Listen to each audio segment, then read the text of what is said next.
আল্লাহ নবী 1500 সাহাবাদেরকে নিয়ে ওই সাহাবীর বাড়ি হাজির হয়ে যায়। আল্লাহ নবী সাহাবীর বাড়িতে এই যুবকেরা হাজির হয়ে যাবার পর দস্তরখান লাগানো হয়েছে। আল্লাহ নবী ডাক দিয়ে দিলেন, এ বাবা সাহাবীরে, যে পাত্রে রান্না হয়েছে পাত্রটা স্বাভাবিক ছোট হবে না বড় হবে? 6 জনের রান্না কত বড় হবে? 5 জনের রান্না কত বড়? ছোটই হবে।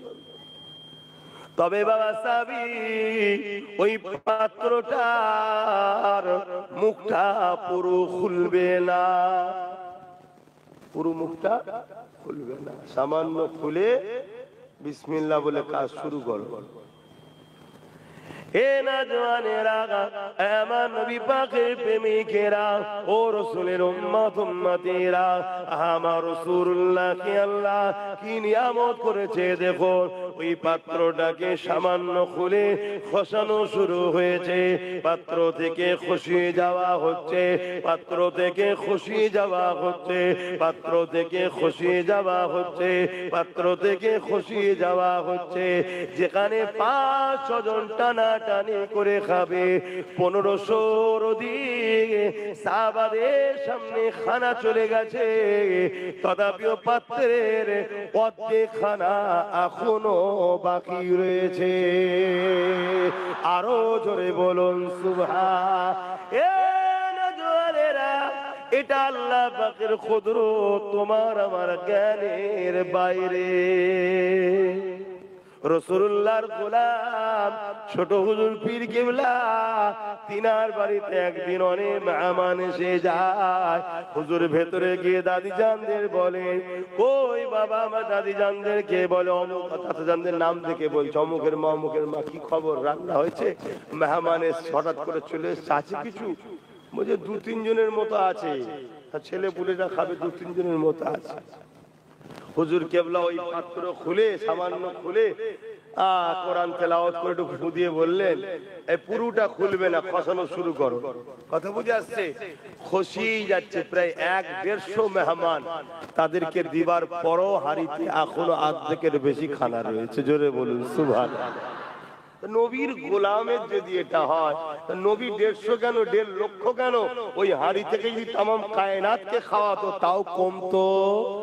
জোরে বলেন কমতো। এটা বরকত বলা। এটা কি বলা হয়? দেখবেন ইমাম সাহেবদের মাইনে কম, কিন্তু তারপরও সংসারে আল্লাহ বরকত। কথা বুঝে আসছে? সেই তুলনায় আমরা যারা ইনকাম করি, আমাদের সংসার চালাতে গিয়ে হাঁপিয়ে যাচ্ছে। টাকা খরচ কি হচ্ছে, কিছুই হচ্ছে না। অথচ সামান্য পয়সা আমরা দিই তাদেরকে, কিন্তু এরপরও তাদের আল্লাহ হাসি খুশিতেই কাটায়। কিন্তু তা বলে যে বেইনসাফিটা করছি ইমামের সাথে, এটা কিন্তু কিয়ামত দিন জবাবদিহি হতে হবে। কথা বুঝে আসছে? প্রত্যেকটা মহল্লার ইমামকে আজকে গুরুত্ব দেওয়া দরকার। আর আজকে আমরা গুরুত্ব দিইনি বলে এই সুযোগে জালিম হুকুমতরা ইমামকে সামান্য পয়সাতে গোলাম বানাতে চাইছে।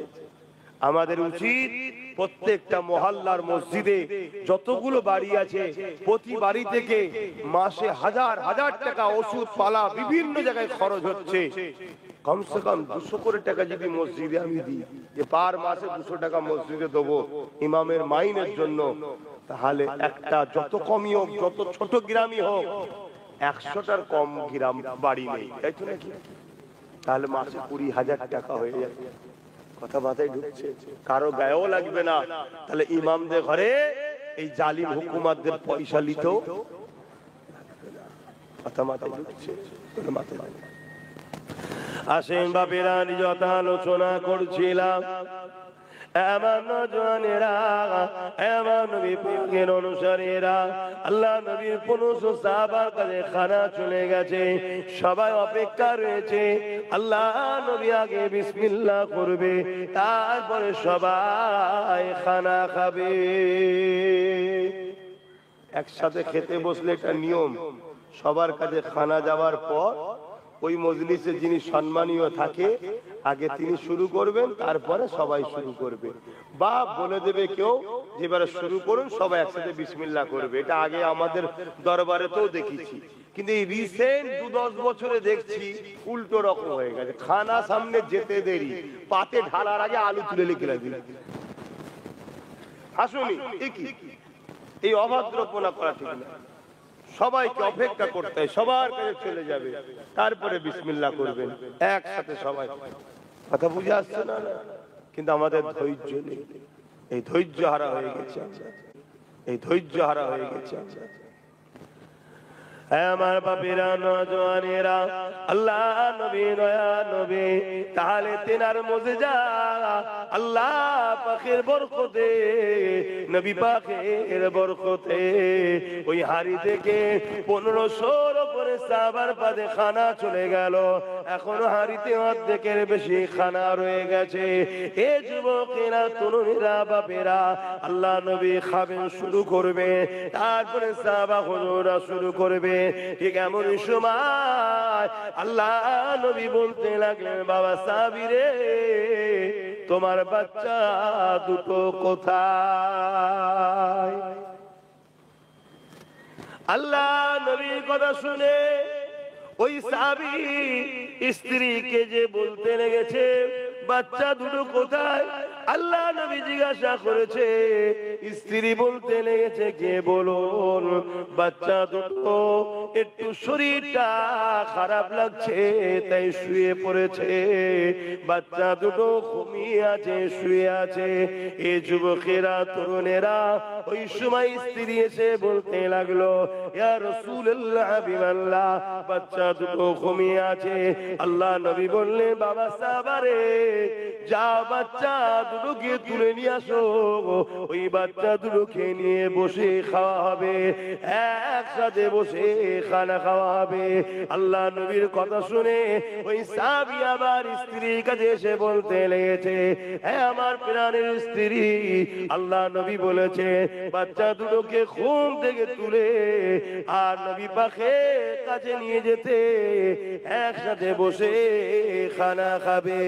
স্ত্রী তখন বলতে লেগেছে, আমার প্রাণের স্বামী, আল্লাহ নবীকে যে বলুন বিয়াদবি মাফ করতে, হুজুরকে খানা খেতে বলুন, বাচ্চা দুটো কঠিন ঘুমে ঘুমোচ্ছে, এখন তারা উঠবে না, আল্লাহ নবীকে খানা শুরু করতে বলুন।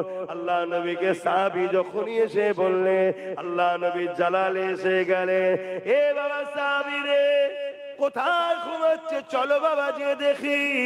আল্লাহর হুকুম হয়েছে বাচ্চা দুটোকে নিয়ে খানা খাবার, কেন বাবা বাচ্চা দুটোকে ডাকছো না? চলো দেখি বাবা কোথায় ঘুমাচ্ছে।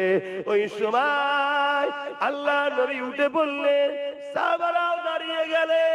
কি ব্যাপার? সাহাবারা কেউ বুঝতে পারছে না যে সাহাবীটা দাওয়াত ছিলেন, ওই বাড়িওয়ালা সাহাবী, তিনিও জানে না কি হয়েছে, বুঝতে না। আল্লাহ নবী যখনই ভেতরে গেলেন, স্ত্রীকে সাহাবী জিজ্ঞাসা করছে, কোথায় বাচ্চা ঘুমোচ্ছে? আল্লাহ নবীকে সেখানে নিয়ে চলো। এই যুবকেরা, তরুণেরা, স্ত্রীর চোখের পানি এতক্ষণ পর্যন্ত রুকেছিল, আর রুকে রাখতে পারেনি, চোখ দিয়ে পানি বেরিয়ে গেছে। ইয়া রাসূলুল্লাহ, হাবিবাল্লাহ, বিয়াদবি মাফ করে দেবেন, বাচ্চা দুটো এমন ঘুমোচ্ছে যে ঘুম থেকে আর উঠবে না। সাহাবী তখনও বুঝতে পারেনি। আল্লাহ নবী বললেন, চলো কোথায় রয়েছে। যাবার পরে ঘরের ভেতরে গিয়ে কাপড় চাপা দিয়ে রয়েছে, মা বাচ্চা দুটোকে কাপড় চাপা দিয়ে রেখেছে। যখনই কাপড়টা তুলেছে, সাহাবী নিজের সন্তানের এই অবস্থা দেখে তিনি চলে গেছে, চোখ দিয়ে ঝরঝর করে পানি বেরিয়ে গেছে। এক বাচ্চা গলাটা কাটা রয়েছে, আর এক বাচ্চা ছাদ থেকে লাফ দিয়ে পড়ে আঘাত ইন্তেকাল হয়ে গেছে। হাকিকাতে কি হয়েছে? ওই সময় স্ত্রীকে স্বামী জিজ্ঞাসা করে, আমার প্রাণের স্বামী, আপনি যখন বকরিটা জবাই করেন, আপনার বড় সাহেব যারা দেখেছিল, আপনি চলে যাবার পর ছোট ভাইকে ডেকে বলে, আব্বা কিভাবে বকরি জবাই করেছিল তুই দেখবি, শুয়ে পড় বলে তার উপরে ধারালো ছুরি চালিয়ে দিয়েছিল। আর আমি যখন দেখতে পেয়ে যাই তখন অলরেডি ছুরি চালানো হয়ে গেছে, রক্তাক্ত হয়ে ছোট বাচ্চা ইন্তেকাল হয়ে গেছে। আমার ভয়েতে বড় ছেলেটা ছুটে যেতে গিয়ে ছাদ থেকে পড়ে যায়, পড়ে গিয়ে ইন্তেকাল হয়ে যায়। আমি নিজের বুকেতে পাশান করে নিয়েছি, কেন যদি আমার রাসূলুল্লাহ জেনে যায় এই বাড়িতে এত দুঃখ রয়েছে, যদি আমার নবী আমার বাড়ির দাওয়াতটা কবুল না করে, আমার বাচ্চা চলে যায় আল্লাহ রাসূলের মেহমানদারি বন্ধ যেন না হয়ে যায়। আরো জোরে বলুন সুবহান। এ নওজওয়ানেরা, কি প্রেম ছিল সাহাবা সাহাবিয়াদের। এ যুবকেরা, আল্লাহ নবী নূহ নবী দয়া নবী বসে বললে বাচ্চা দুটোর কাছে বসে পড়ে নবী আমার বাচ্চা দুটোর গায়ে হাত দিলে যেমন কোন বাচ্চাকে আদর করে তুলতে হয়, মনে রাখবেন কোন মানুষকে কোমরে তোলার সময় জোরে লাড়া দিতে নাই, তার গায়ে আদর করে হাত বুলিয়ে বুলিয়ে বুলিয়ে বুলিয়ে তুলতে হয়। কেননা ঘুমটাকে মওতের সঙ্গে কোরআনে তুলনা রয়েছে। এই জন্যই সাহাবিয়া বলেছিলেন ঘুমাচ্ছে, মিথ্যা বলেন, ঘুমের অপর নাম হলো মওত। কোরআনে তার সঙ্গে আল্লাহ ঘুমকে মওতের তুলনা করেছে। তাই সাহাবিয়া বলেছিলেন আমার বাচ্চা দুটো ঘুমোচ্ছে, মিথ্যা মনে করবেন না, ঈমানটা চলে যাবে। কারণ আল্লাহ নবী সাহাবিয়াদের শানে গুস্তাখি করলে, সমালোচনা করলে ঈমান থাকে না। এই যুবকেরা, ওই সময় আল্লাহ নবী যখন হাতটা বোলাতে লেগেছে, ওই বাচ্চা দুটো কাপড় ঝাড়তে ঝাড়তে উঠে দাঁড়িয়ে যায়। আরো জোরে বলুন সুবহান। নারী দিবে, নারী দিবে, লাব্বাইক, হাত তুলে বল লাব্বাইক, লাব্বাইক, লাব্বাইক, লাব্বাইক, লাব্বাইক সাইয়্যিদি ও মুরশিদি। ইয়া নবী, ইয়া নবী। আপনারা বলবেন কি? আমাদের সৈয়দকে, আমাদের মেন সর্দারকে নবী, আর আমাদের মেন মুর্শিদকে নবী, পথ প্রদর্শককে নবী। সৈয়্যিদি ও মুরশিদি, সৈয়্যিদি ও মুরশিদি, সৈয়্যিদি ও মুরশিদি, নারী দিবে। সেই নবীর উম্মত আমরা। আমাদের ঈমানকে বাঁচান। ঈমান যদি বেঁচে থাকে আমরা ইন্তেকালের পরও জিন্দা। জোরে বলুন সুবহানাল্লাহ। ঈমানকে হিফাজত করে। আল্লাহ নবী নূহ নবী দয়াল নবীর হাতের স্পর্শ লেগে বাচ্চা দুটো উঠলো, হুজুরের সঙ্গে খানা খেলেন, তারপরে কি ইন্তেকাল হয়ে গেল নাকি? আপনার না, বড় হয়েছে বাচ্চা দুটো, বিবাহ হয়েছে, সন্তান হয়েছে, আবার আল্লাহর ডাকে দুনিয়া থেকে চলে গেছে। জোরে বলুন সুবহানাল্লাহ। ইন্না লিল্লাহি ওয়া ইন্না ইলাইহি রাজিউন। কিন্তু আমার নবীকে আল্লাহ কত পাওয়ার দিয়েছে দেখেছেন? সেই নবীকে ভালোবাসে, সেই নবীকে নেতা বানান, সেই নবীকে মডেল বানান। সেই নবী ছাড়া অন্য কেউ নাই আমাদের। আব্বাস সিদ্দিকী যদি নবীর পক্ষে আমাদেরকে ডাকে, আব্বাস সিদ্দিকীর সাথে থাকবো, আব্বাস সিদ্দিকী জিন্দাবাদ বলবো, আব্বাস সিদ্দিকীকে প্যার করব, আব্বাস সিদ্দিকীকে ভাইজান বলবো, আব্বাস সিদ্দিকীকে বাবাজি বলবো। আব্বাস সিদ্দিকী যদি নবীর সাথে না জড়ে, তাহলে আব্বাসের সাথেও সম্পর্ক নয়। এটা আকীদা হওয়া দরকার। কথা বুঝে আসছে ভাই? আমার নবী যেগুলো করেছে ওগুলো আমাদের করতে হবে। নবী যেগুলো পছন্দ করেছে ওগুলো আমাদের পছন্দ করতে হবে। নবী যেগুলো ছেড়েছে ওগুলো আমাদেরকে ছেড়ে দিতে হবে। নবী যেগুলো অপছন্দ করেছে আমাদের সেগুলো অপছন্দ করতে হবে। মনে থাকবে তো? তবেই তো প্রেমিক, তবেই তো প্রেম। তোমার অসুবিধা হয় অন্য কাউকে না, ওতে জোরে হবে তো ডিস্টার্ব হবে, সমস্যা, অসুবিধা হচ্ছে আপনাদের। আচ্ছা, একবার মোহাব্বতে দরুদ আল্লাহুম্মা সাল্লি আলা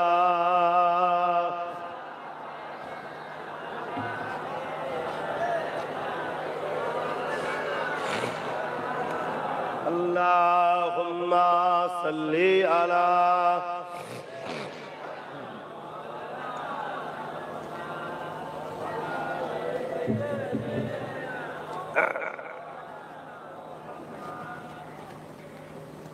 উঠছো না বেরোচ্ছ না, শুধু এই জায়গাটায় বসে আছে। কি পেরেশান। आने वालों ये तो बताओ शहर मदीना कैसा है, आने वालों ये तो बताओ शहर मदीना कैसा है।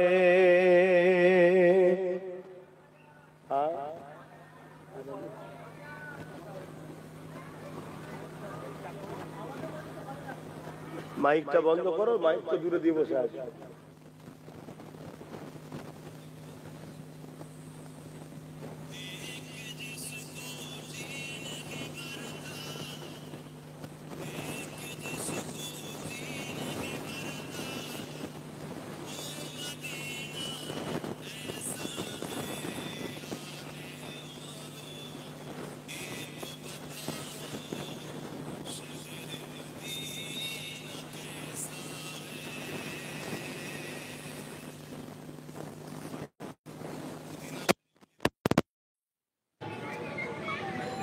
তখন মানুষ ফিরে চলে আসে মদিনা শরীফ থেকে, বাসে করে হোক গাড়ি করে হোক, সবাই গাড়িতে উঠে জানলাতে উঁকি মারে, যার একবার যদি সবুজ গম্বুজটা দেখা যায়, আর একবার যদি দেখা যায়, কখন পাহাড়ে দিয়ে একটু মিনার দেখা যায়, কেউ দেখতে পেলে সবাই বলে ওই দেখো দেখা যাচ্ছে, কখন একটু সবুজ গম্বুজটা দেখা যায়, জান যেন ভরে না।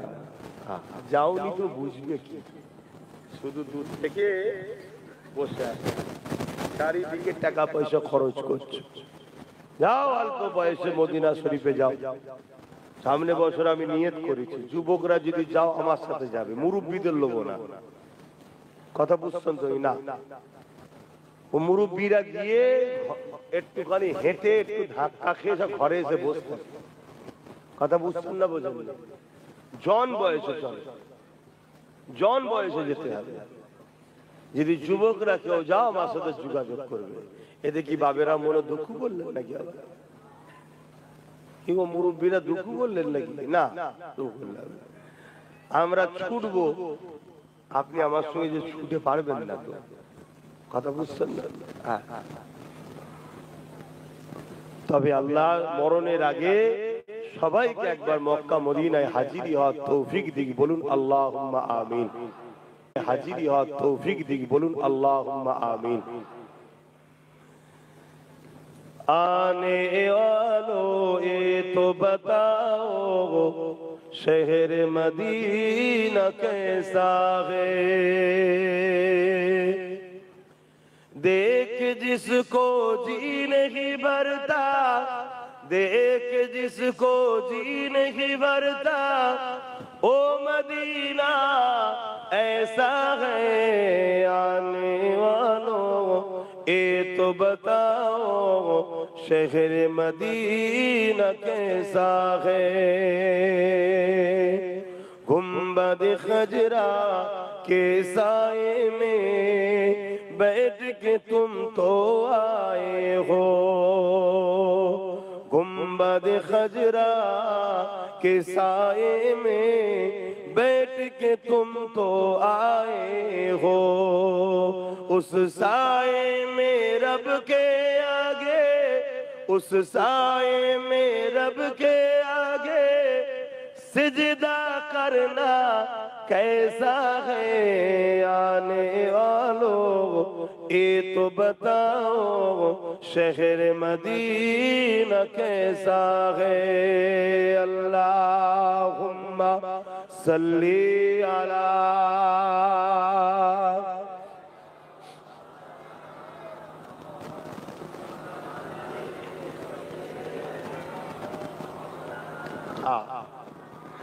আমার নওজওয়ানেরা, তরুণেরা, বাপেরা বারবার বলে যাচ্ছে আল্লাহ নবীকে মহব্বত করে ভালোবাসেন, প্রিয়ার করেন। যদি রাসূলকে প্রকৃত মহব্বত করে তার নমুনা হলো রাসূলের সুন্নাতে জীবন করো। এ নওজওয়ানেরা, নবী পাকের বড় বড় সুন্নাত গুলো যেমন নামাজ পড়তে হবে, যেমন রোজা রাখতে হবে, মালদা দেওয়াকে যাকাত দিতে হবে। মালদা দেওয়াকে যাকাত দেবার হুকুম আমার রাসূলুল্লাহ দিয়েছে। এমন করে মালদাদেরকে হজ করতে হবে। পাশাপাশি আল্লাহ নবীর বড় বড় সুন্নতের মধ্যে নবী পাক এতিমদেরকে ভালোবেসেছে, গরিব ক্ষুধার্তদের খানা খাইয়েছে, অসহায়কে আশ্রয় দিয়েছে। জালিমের জুলুমের বিরুদ্ধে আল্লাহ নবী লড়াই করে দুনিয়ার মানুষকে জালিমের হাত থেকে আজাদ মুক্ত করেছে। আমাদেরকে এগুলো করতে হবে তো নাকি? এগুলো মাথায় রাখতে হবে, তবেই তো আমরা নবীর প্রকৃত প্রেমিক হব। আমার নবীর সাহাবা হুজুররা জালিমের বিরোধী করার জন্য জালিমদের হাতে কত অত্যাচার হয়েছে, আমার নবীর সাথ দেওয়ার জন্য কত অত্যাচারের শিকার হয়েছে। আজকে সেই রাসূলুল্লাহর দ্বীনের পক্ষে থাকবে, আপনার আমার উপরে জুলুম হবে না এটা ভাবছেন কেন? জুলুম তো হবে, শুনছেন তো নাকি? জুলুম তো হবে, কিন্তু তার জন্য ঘাবড়ে গেলে হবে না। আল্লাহ নবী সাহাবাদের মধ্যে থেকে এক সাহাবী হুজুরের কথা আপনাদেরকে বলে দিয়ে যায়, যিনার নাম হলো হযরত খাব্বাব রাদিয়াল্লাহু তাআলা। তিনি আমার রাসূলুল্লাহর ইসলামের প্রথম দিকেতে ঈমানের নূরের কালেমা পড়ে নিয়েছিলেন।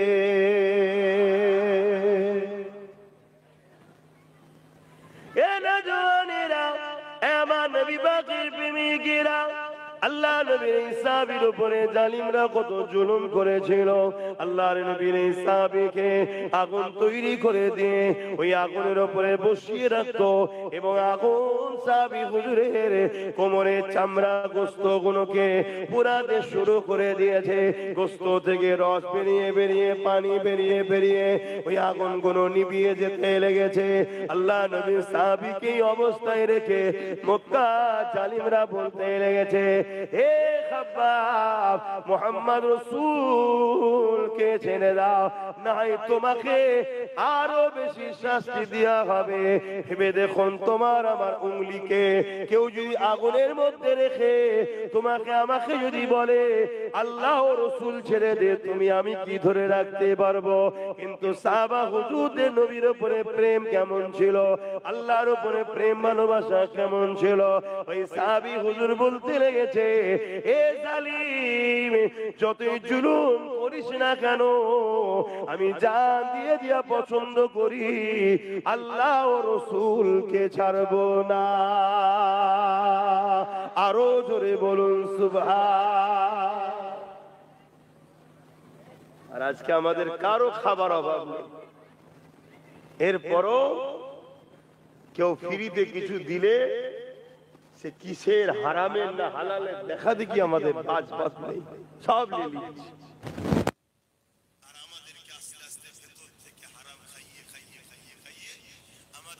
পুরোকে নষ্ট করে দিচ্ছে। না আল্লাহর কথা শুনে আমাদের ভালো লাগছে, না নবীর কথা শুনে ভালো লাগছে, না নিজের কওমের মুসলিম ভাইয়ের অসহায় ভাইকে দেখে আমাদের কষ্ট হচ্ছে। আজকে মুসলমানের বাচ্চারা নবীর আওলাদের বিরুদ্ধে ছোট বড় কথা বলছে না, বলে বলে কারণ কি? এদের ভেতরে খেয়ে খেয়ে আস্তে আস্তে খারাপ করে দেওয়া হয়েছে, এদের আস্তে আস্তে খারাপের দিকে চলে যাচ্ছে। যাদের আল্লাহর ভয় নেই, নবীর প্রেম নেই, তারা নবীর খানদানের সম্মান করবে মনে হয়, তারা উলামাদের ইজ্জত দেবে মনে হয়। আজকে তো সোশ্যাল মিডিয়ায় দেখুন কি হচ্ছে। আজকাল এক একটা পীর সাহেবের সঙ্গে, পীরজাদার সঙ্গে, আলেম উলামার সাথে চারিদিকে কিভাবে ঝগড়া ফাসাদ, ফোনেতে হুমকি, খুন খারাপির কথা, নোংরা নোংরা কথা, গালি গালাজ করার কথা সব বলছে না, বলে আবার মিথ্যা মিথ্যা করে চক্রান্ত করে ওয়াজকে কাটিং করে, আমারও তো আজ থেকে কাটিং হচ্ছে না, আপনারা তো সবাই 7-8 বছর ধরে হচ্ছে, আরো অনেকের চলছে, সব করা চলছে, ফটোকে এডিট করছে, মুখ কেলিয়ে যে অন্য কারোর সঙ্গে বুঝিয়ে দিচ্ছে।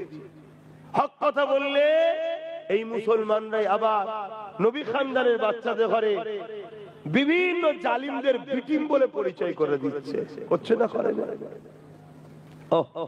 এসব কারণ কি? এদেরকে বড় প্ল্যান মাফিক হারাম খাওয়ানো হচ্ছে। সে হারামের আসর এদের না আল্লাহর মহব্বত আছে, নবীর মহব্বত আছে, না মসজিদের দরদ আছে, না মাদ্রাসার দরদ আছে, কিছুই নেই। তারা আলেম উলামাদের ঘরে কি সম্মান করবে? আসহাবা হুজুরদের উপরে কত জুলুম অত্যাচার করেছে, কত জুলুম তাদের উপরে হয়েছে, তথাপিও তিনারা সমস্ত জুলুমকে সহ্য করেছে। অনেক ইন্তিকাল হয়ে গেছে, তথাপিও তিনাদের দিল থেকে ইমানের পাওয়ারকে বার করে নিতে পারেনি।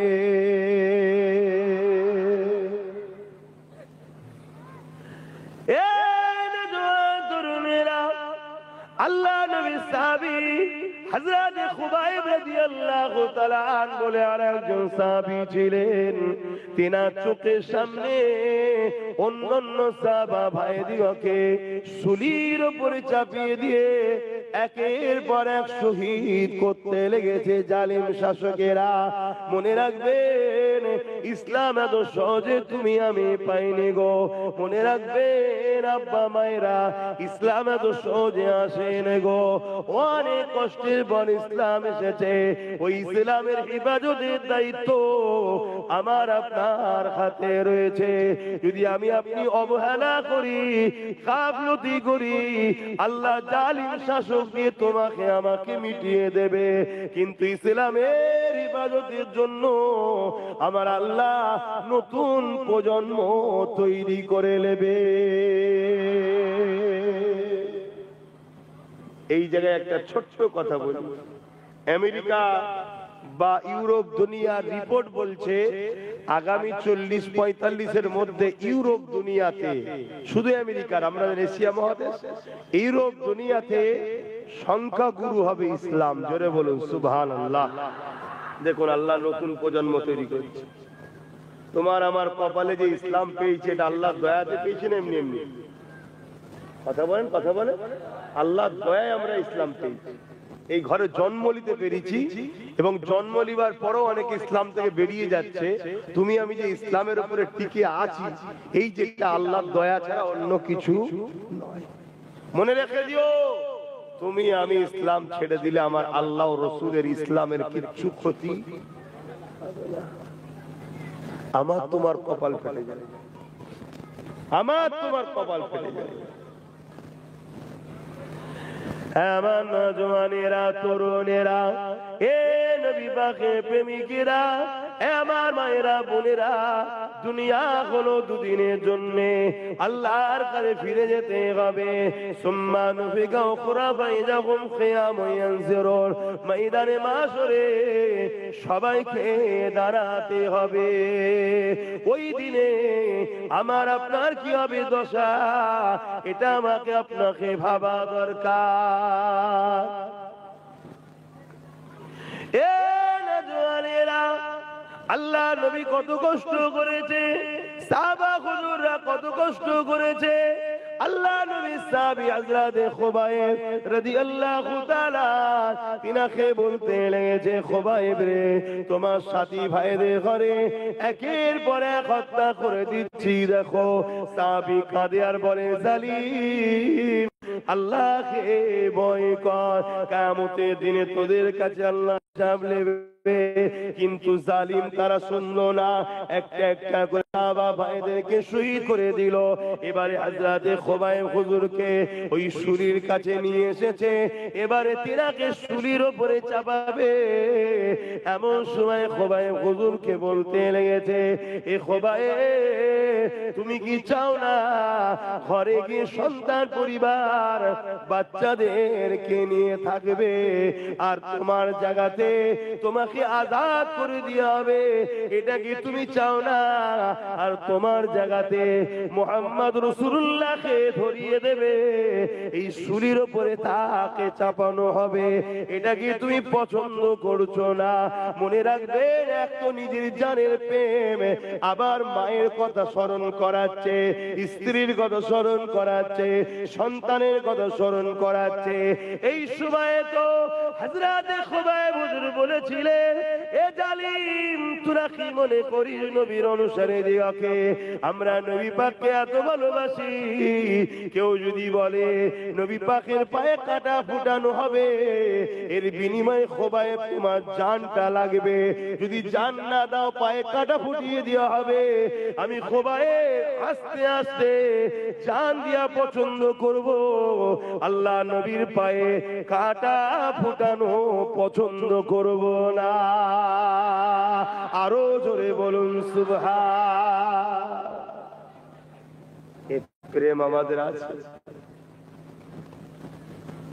বলে আল্লাহ ছাড় দিয়েছে, ছেড়ে দিয়েছে নাকি আমাদের ঘরে? আব্বাসকে ছেড়ে দিয়েছে আল্লাহ?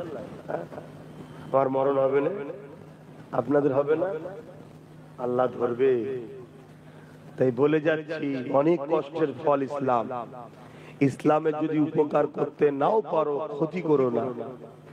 আজকে আমার যুবকরা নিজের ক্ষতি করে করে এবার ইসলামের ক্ষতির দিকে যাচ্ছে। খবরদার, তোমাকে হারাম খাইয়ে খাইয়ে তোমার ভেতরটাকে এমন ভাবে নষ্ট করে দিয়ে তোমার হুঁশি নাই। তোমারই জন্য আজকে ইসলামের দুশ্মনরা মাথা চাড়া দিচ্ছে, তোমার হুঁশ নাই। কত শুনছো তোমার ভাইরা? কমসে কম আমার ভাইগুলো তো আমার কথা শুনবে নাকি? কি গো, আমার ভাইগুলো তো আমার কথা শুনবে নাকি?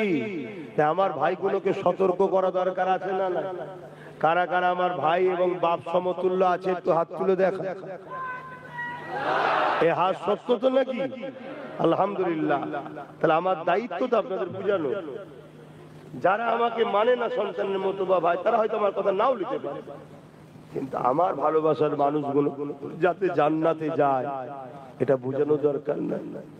আল্লাহ নবীর সাহাবারা কি বলছেন যে রাসূলুল্লাহর পায়ে কাঁটা ফুটাবে কেউ যদি বলে, আর যদি বলে যে কাঁটা ফুটাবো না, যদি খুবাইব তোমার জানটা দাও, আমি জান দিয়া পছন্দ করব, হুজুরের পায়ে কাঁটা ফুটুক এটা পছন্দ? আমাদেরও তো ভাবা দরকার যে আমাদের জীবন যদি চলে যায়, চলে যাক, রাসূলুল্লাহ দ্বীনের ক্ষতি হতে, জোরে বলুন। আমরা হালকা বয়স হয়তো ভুল ভ্রান্তি করে ফেলেছি, কিন্তু রাসূলুল্লাহ দ্বীনের যেন ক্ষতি না হয়ে যায়। শীতের বেলা হু করে টাইম চলে যাচ্ছে, একটু সালাম দিয়ে নি, তারপর দুটো কথা বলবো। ইয়া নবী সালাম।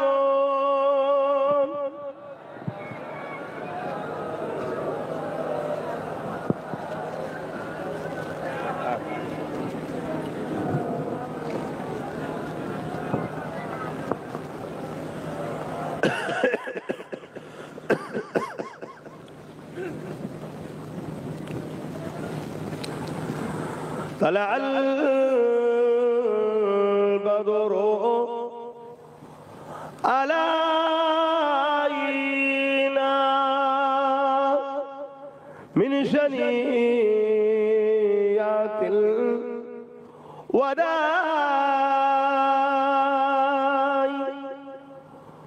وجب الشكر علينا ما دعا لله أعدائي يا نبي سلام يا رسول يا حبيب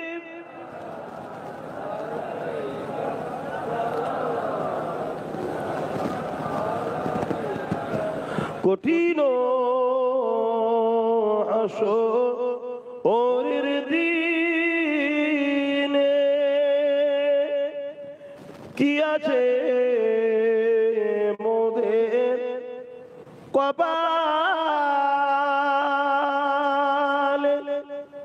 गुनाहगार उम्मत आओ আপনা লইবে সঙ্গে মাশরে ইয়া নবী সালাম ইয়া রাসূল ইয়া হাবিব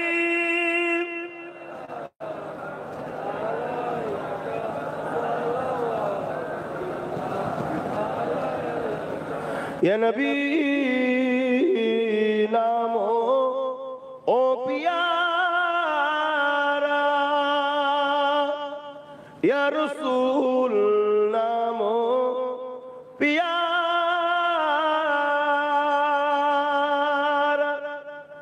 अर्श पर हक ने पुकारा सजबई गो बरआब हमारा या नबी सलाम या रसूल या हबीब सलाम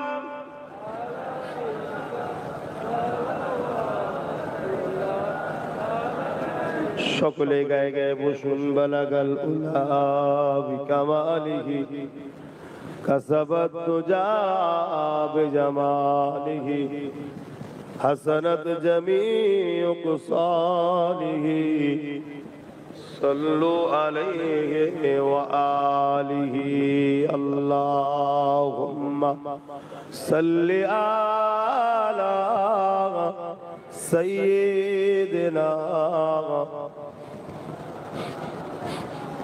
ওয়ালা আলি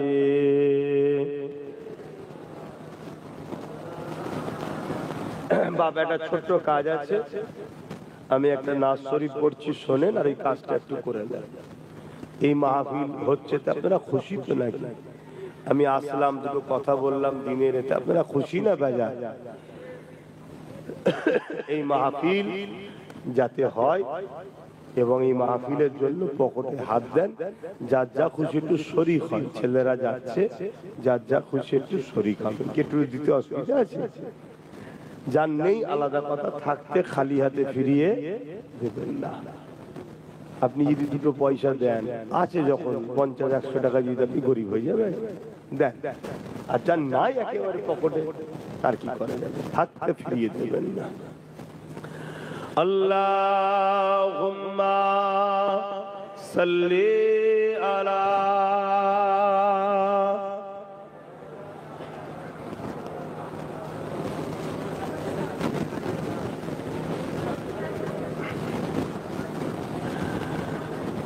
मेरी उल्फत मदीने से यूं ही नहीं मेरे आका का रोज़ा मदीने में है जोरे बोलूं ना सुभान अल्लाह मेरी उल्फत मदीने से यूं ही नहीं मेरे आका का रोज़ा मदीने में है मैं मदीने की जानिब न कैसे खींचूं मैं मदीने की जानिब न कैसे खींचूं मेरा दीन दुनिया मदीने में है अर्श अजीब से बढ़ के जिसका बड़ी शान है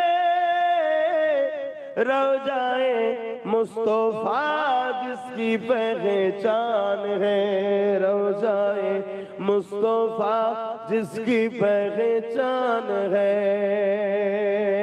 जिसका हम पल्ला कोई मुहल्ला नहीं जिसका हम पल्ला कोई मुहल्ला नहीं एक ऐसी मुहल्ला मदीने में है, मेरी उल्फत मदीने से यूं ही नहीं, मेरे आका का रोज़ा मदीने में है। ये शहर मुस्तफा है, मदीना करीम है। ये शहर मुस्तफा है, मदीना करीम है। क्यों न एक करीम हो, मेरे आका करीम है।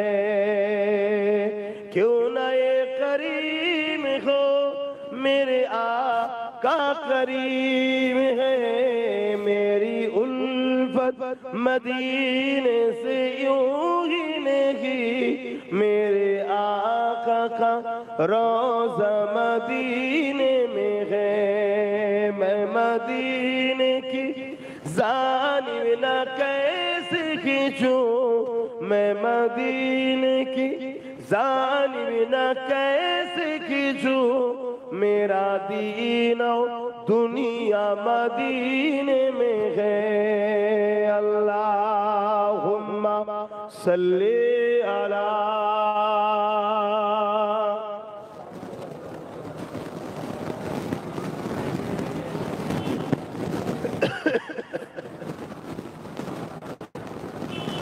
আমার বাপ জানেরা, নলেজ সিটি করছি জানেন তো নাকি? খোঁজ খবর রাখেন আপনারা? নলেজ সিটির বাৎসরিক দাতা হয়েছে? ভালোবাসেন ছেলেকে, ভাইকে, বছরে 1000 টাকা ছেলের হাতে, ভাইয়ের হাতে শরীক হওয়া যায় না? জানান 1000 টাকা আমি নলেজ সিটির বাৎসরিক দাতা হলাম, হওয়া যায় না? গরিব হয়ে যাবেন আর না ছেলে খেয়ে ফেলবে, ভাই খেয়ে নেবে, কোনটা? কেন এখনো হতে বাকি আছে? হ্যাঁ, প্রত্যেককে বলছি যে কোনো জুম্মার দিন যাবেন, গিয়ে আমার হাতে ডাইরেক্ট একটা বই করবেন। প্রতি জুম্মায় সকাল 10টা থেকে 12টা পর্যন্ত থাকবে, একটা বই দেবো। ব্যাংকের যেমন বই হয়, একটা বই দেবো। বছরে একবার 1000 টাকা নিয়ে যাবেন, ওই বইয়ে জমা দিয়ে আমি সই করে দেবো। 2025 সালে আমার অমুক ভাই অমুক গ্রামে বাড়ি 1000 টাকা দান করলো নলেজ সিটিতে। আমার অমুক বাপ 1000 টাকা দান করলো নলেজ সিটিতে।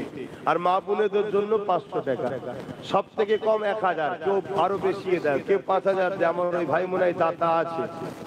কত টাকা? 10,000 টাকা। দেখলে আমি চিনিও না দাতা। এরকম দাতা অনেকে আছে। 1000 থেকে শুরু, কমসে কম সবার ইনকাম তো সমান নয়। তাই আমি চাই আমার প্রত্যেকটা ভালোবাসার মানুষ যেন আমার সাথে থাকে। তাই বছরে 1000 দিতে পারবে না, এটা ভাই এটা ইচ্ছা করে যদি না দেয় আলাদা কথা। বছরে 1000 টাকা দিতে অসুবিধা আছে? কে দাতা হয়েছে? ও আচ্ছা, ওটা আলাদা যে নিয়ে আসো। তবে ওইটাকে ওইভাবে দিবনি, রাখো, বসো, এই ছেলে বসো। ওটাকে ওইভাবে না দিয়ে ও যখন বছরে জমায় ওটা নিয়ে যাবে, ভাঙবে, ও একটা বই করে দেবো নামে, কথা বুঝে? ভেঙে যেটা গুছিয়ে গোনা হবে ওর বইয়ে তুলে দেওয়া হবে। তাহলে পুরুপ থাক। আর ওটা কি হলো? আমার কাছে হিসাব থাকবে না কে আছে সাথে। কেন কে আছে সাথে এটা জানা দরকার। আসছে বাপ, কথা শুনছেন তো নাকি? ভালোবাসে তো সবাই, একটা মুখে একটা দিলে একটু পার্থক্য আছে না? না, আমারও একটু বেছে নেওয়া দরকার আছে না? না, বাঁচার দিন এসছে বাপ, কিছু করার নেই। খারাপ দিলে কিছু করার নেই, বাঁচার দিন এসছে। কেন কে কোথা কি অঘটন ঘটিয়ে দেবে, শুকনো বুঝা কাঁধে নিয়ে টানাটানি করে লাভ নেই। হ্যাঁ, ঘরের ছেলে হলে তার ময়া দেখাতে হবে না। অনেক মুসলমান আছে এখন বাপ মা তুলে গাল দিচ্ছে, কাল বিপদে পড়ার সময় এসে হাজির হবে যে আমি তো আপনার মহব্বতের লোক। কি চিনবো কি করে? কথা বুঝে আসছে না? না তো যাক, আমি ছোট করে এতটুকু বলছি। প্রতি শুক্রবার দিন থাকি, আপনারা যাবেন, 1000 টাকা দিয়ে একটা বাৎসরিক বই করবেন বাপ আর ভাইদের জন্য। বছরে সর্বনিম্ন 1000 টাকা, মা বোনেদের জন্য বছরে 500 টাকা। আপনার ঘরে ছেলে আছে, আপনি আমাকেও ছেলে মনে করেন, তো বছরে 1000 টাকা আপনার ছেলে একটা কাজ করতে সাথ দিতে পারবেন না? আপনি আমায় ভাই মনে করেন, বছর ঘরে আপনারও ভাই আছে, আমি একটা এত বড় কাজ করছি, আপনি 1000 টাকা বছরে সাথ দিতে পারবেন না? এটা আপনি ভেবে দেখুন, এটা ভেবে দেখুন, কথা বুঝে আসছে? তা আপনি শুক্রবারে যাবেন, নিয়ে যাবেন, আমি বই করে আমি সই করে দেবো। আবার 2026 সালে ওই বইটা আর 1000 টাকা নিয়ে যাবেন, আবার সই করে দেবো। এবং প্রতি বছরে আমরা সিস্টেম চালু করছি, কুরবানির 1 সপ্তাহের মধ্যে দাতাদের নিয়ে আমি একটা প্রোগ্রাম করব। সেখানে শুধু যার বই থাকবে সেই যাবে, তার সাথেই আমাদের আলোচনা হবে কতদূর কাজ হলো, আগামীতে কি করতে চাইছি। এই তো কথা, কথা বুঝে আসছে? এবং একটু খাওয়া দাওয়া দুপুরে করলো, চলে এলো। প্রতি বছর এটা আমরা করব। কোরবানি 1 সপ্তাহ পরই, বছরও হয়েছে, যারা নতুন দাতা হচ্ছে তাদেরকে পরের বছরে ফোন আসবে, যাবে। সেই জন্য বলবো আপনারা প্রত্যেকে দাতা হবেন। মা বোনেরা আপনার স্বামী, ছেলে, সন্তানের হাতে 500 টাকা দিয়ে পাঠাবেন, একটা বই করবেন। 2025 সালে, আবার 2026 সালে, আবার 2027 সালে, 2028 সালে, বছরে একবার 1000 টাকা বাপ ভাইদের আর মা বোনেদের 500 টাকা। আল্লাহ আমার ভাইকে দিয়েছে, সে 10,000-এর হয়েছে, কেউ 50,000-এর আছে, কথা বুঝেন, কেউ 1 লাখের আছে, কাউকে আল্লাহ দিয়েছে, আল্লাহ দিয়েছে সে 10 লাখ টাকা বছরে দেয়, এমনও কেউ আছে আল্লাহর বান্দা, কথা বুঝে আসছে? যাকে দিয়েছে সে দিচ্ছে, যার যেমন আছে। কিন্তু আমি চাই আমার প্রত্যেকটা ভালোবাসার বাপ মা ভাই বোন আমার সাথে আছো, এর একটা প্রমাণেরও দরকার আছে না? কেন নলেজ এটা করতে হবে। অলরেডি 4 থেকে 8 ক্লাস চলছে, আপনারা বাচ্চাদেরকেও ভর্তি করার জন্য যোগাযোগ করুন, কথা বুঝে আসছে? নতুন সেশনে একটা অ্যাডমিশন টেস্ট হয়েছে, শুনছি আবার একটা অ্যাডমিশন টেস্ট নেবে, অনেকে দূরে দূরে থেকে আসতে পারেনি, খবর পাইনি, যোগাযোগ করছে। তা আপনারাও যদি চান যোগাযোগ করুন। এবং নলেজ সিটিতে একটা বাৎসরিক ডেট ঠিক করেছি প্রোগ্রাম করার, কবে জানো? 21 অগ্রাম। 2 বছর করতে পারিনি, মনে আছে? কেন? প্রোগ্রাম করতে গেলে অনেক খরচ, আমি চাইছি আগে কিছু কাজটা হয়ে যায়। এই বছরে করব বলে ইরাদা করেছিলাম, কিন্তু আবার শুনছি এই যে বর্তমান এসআইআর হচ্ছে, এই এসআইআর এর নাকি 9 তারিখে একটা খসড়া ঝুলাবে, একটা খসড়া দেবে। 7, 8, 9 কম বেশি যাই হোক, একটা মানুষের মধ্যে সজাগ থাকার দরকার আছে না নাই? আমি চাই নিজের এলাকায় থাকুক, চোখ কান খুলে রাখো। কেন? এসআইআর যদি এসআইআর যেটা বলছে ওই নিয়মে যদি করে, একটাও ভারতের মুসলমান বিপদে পড়ার কথা নয়। কিন্তু কলম তার হাতে, কাগজ তার হাতে, স্ট্যাম্প তার হাতে, কম্পিউটার তার হাতে, আমার সেখানে কেউ নেই। যদি প্ল্যান করে গাইজুয়ারিদের বাদ দেয়, তাহলে সংবিধান বিরোধী হবে। সংবিধানকে সামনে রেখে লড়াইয়েরও প্রস্তুতি হতে হবে না? হবে না? আওয়াজ দিয়ে বলুন, তৈরি আছেন তো নাকি? হ্যাঁ, লড়াই হবে। তবে যে ফর্মটা দিচ্ছে ওই ফর্মটা ফিল আপ করবেন, 2টো কাগজ ভুল করে ফেলবেন না, জেরক্স করবেন, জেরক্সের উপরে লিখবেন, যদি কাটাকুটি হয় জেরক্সটা কাটাকুটি হোক, ফ্রেশ করে 2টো ফর্ম ফিল আপ করবেন। যে বিএলওর ফর্ম দেবে সেই বিএলওর হাতে ফর্ম জমা দেবেন, অন্য কারো হাতে নয়। এবং অনেকে ফোন করে ওটিপি চাইছে, যে ওটিপি লাগবে, দেবেন না, দিলে বিপদে পড়ে যাবে, কথা বুঝে আসছে?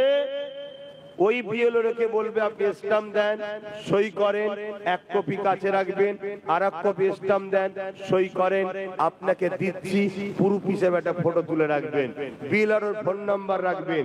যদি কোনো রকম চক্রান্ত হয়, ধরবেন কাকে? কান ধরলে মাথায় আসে, বিএলওকে ধরবো। আল্লাহ আপনাদের দোয়ায় আমার কথা ভাঙরের কেউ না, কম বেশি সবাই শুনেছে, ভাঙরের মানুষ জান প্রাণ দিয়ে আমার ছোট ভাইকে জিতিয়েছে। একটাই লাঠি আছে, লাঠি আল্লাহ মিলিয়েছে, তার দ্বারা আপনাদের জন্য সুপ্রিম কোর্ট পর্যন্ত যেতে হয়, যাব ইনশাআল্লাহ। কিন্তু এটা নিয়ে চিন্তা করে জীবনের ক্ষতি করবেন না, টেনশন করে জীবনের ক্ষতি করবেন না।